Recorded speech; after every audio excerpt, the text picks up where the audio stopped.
Nízko letia oblaky, ktoré vietor prihnal z východu. Počasie ako stvorené na mozgovú príhodu. Prší už neviem koľko dní, padá jarná depresia, úroveň vady, padni majca.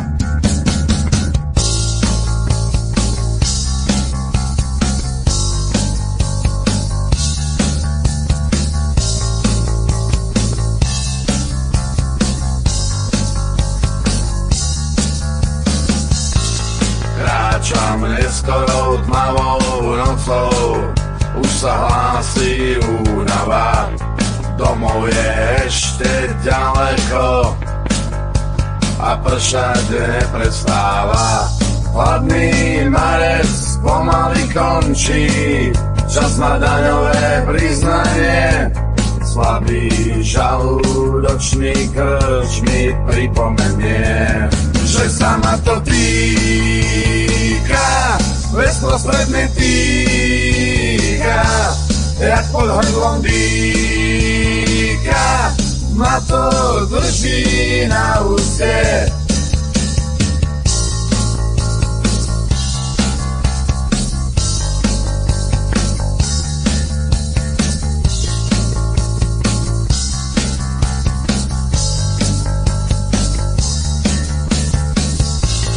Doba je veľmi konkrétne krutá, už mám premočené topánky, posledné kilo na taxík, ostalo u barmanky.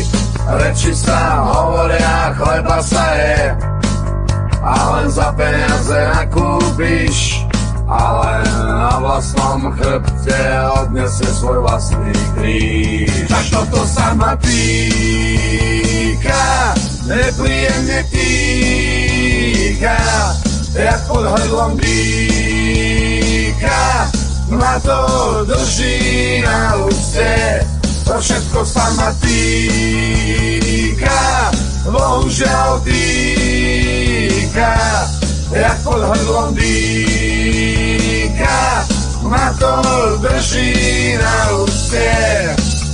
Mám strach, neurčitý strach, je si hlboko pod kožou.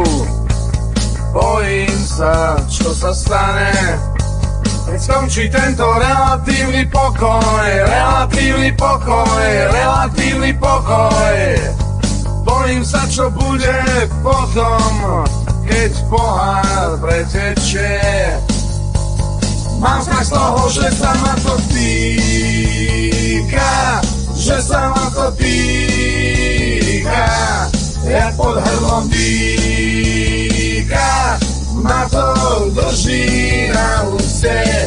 To všetko sa ma týka, nebezpečne týka, jak pod hrdlom dýka, ma to drží na úste.